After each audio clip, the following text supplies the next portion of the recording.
नमस्कार। पिछली कक्षाओं में हमने स्वर संधि के बारे में विस्तार से पढ़ा।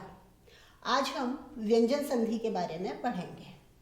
व्यंजन संधि की परिभाषा है जहाँ किसी व्यंजन का स्वर या व्यंजन से मेल होने पर परिवर्तन होता है, उसे व्यंजन संधि कहते हैं। व्यंजन संधि के कई नियम हैं, उनमें से पहला नियम मैं सिखा रही हूँ, अनुस्वार संधि।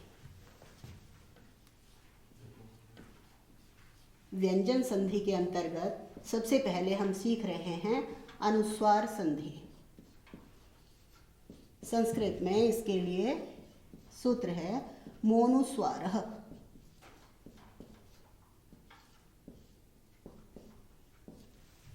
अर्थात पदांत म को अनुस्वार हो जाना। पदांत म को अनुस्वार, अनुस्वार क्या होता है? ये जो ऊपर बिंदी लग जाती है इसको कहते हैं अनुस्वार।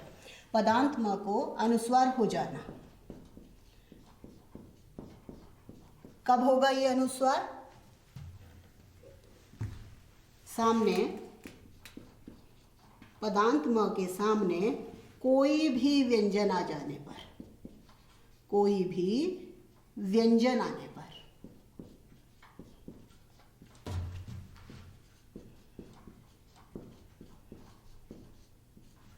पदांत म के परे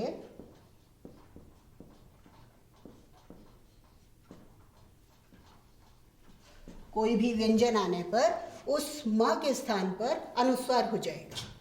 जैसे कार्यं करोति,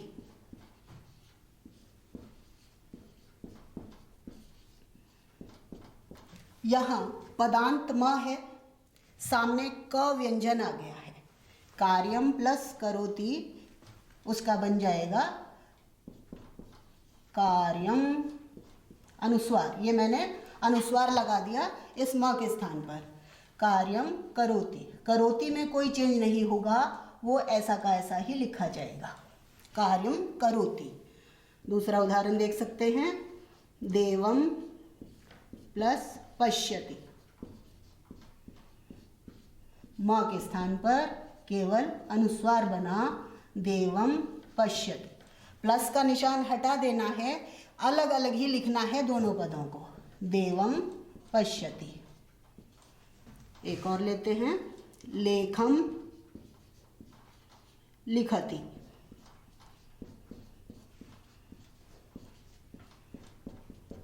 म के स्थान पर हमने कर दिया अनुस्वार, लेखम लिखति।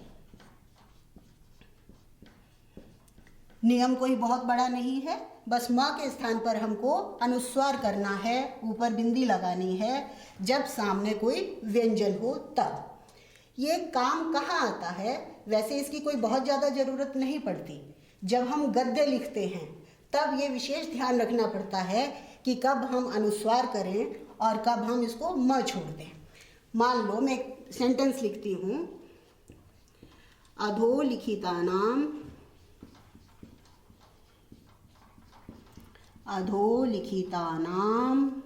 प्रश्नानां उत्तराणि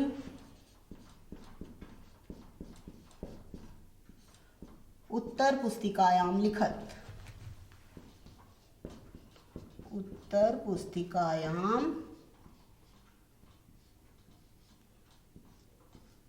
लिखत।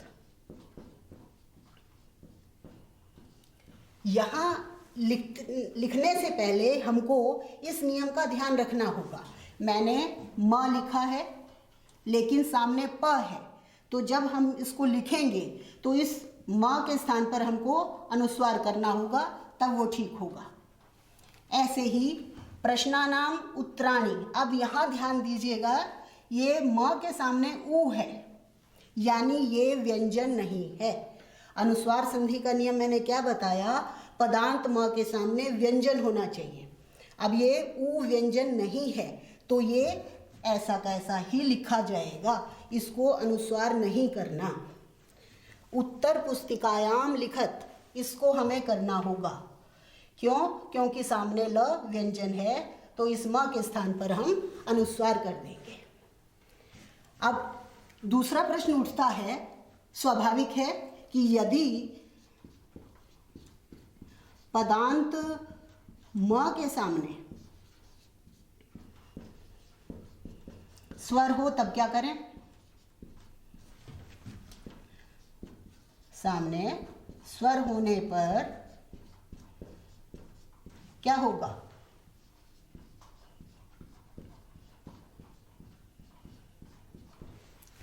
यदि पदांत म के सामने स्वर है, व्यंजन होने पर हमने अनुस्वार कर दिया, और म के सामने यदि स्वर है तो उस पदांत म में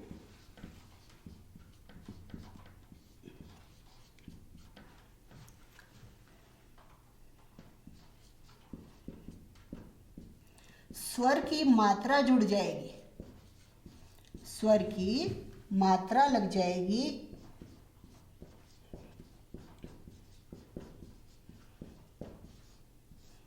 कोई विकार नहीं होगा,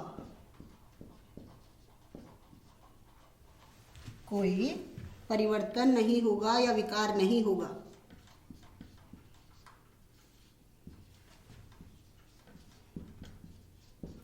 और ऐसी स्थिति को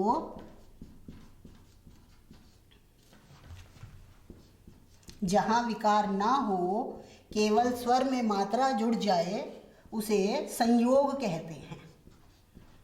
ऐसी स्थिति को संयोग कहते हैं। जहां विकार होता है, कुछ परिवर्तन होता है वर्ण या व्यंजनों के मिलने पर, उसको संधि कहते हैं। और यदि केवल मात्रा उसमें लग रही है तो वो संधि ना होकर के संयोग। उदाहरण है जैसे त्वम, म है पद के अंत में, सामने आदि। इस म में ये आ की मात्रा लग जाएगी, केवल बन जाएगा त्वमादि। एक और उदाहरण, एवं प्लस एव, इस म में ए की मात्रा आएगी, बन गया एवमेव। इतना क्लियर हुआ? अभी तक मैंने बताया पदांत म के सामने। एक और कंडीशन है इसकी, अनुस्वार संधि म, यदि अपदांत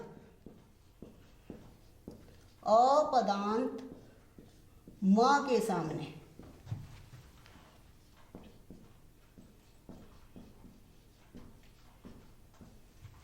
कोई व्यंजन आए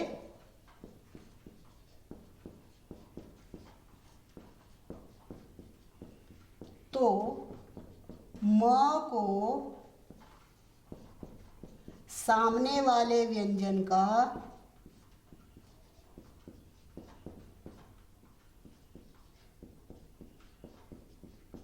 पंचम वर्ण हो जाता है।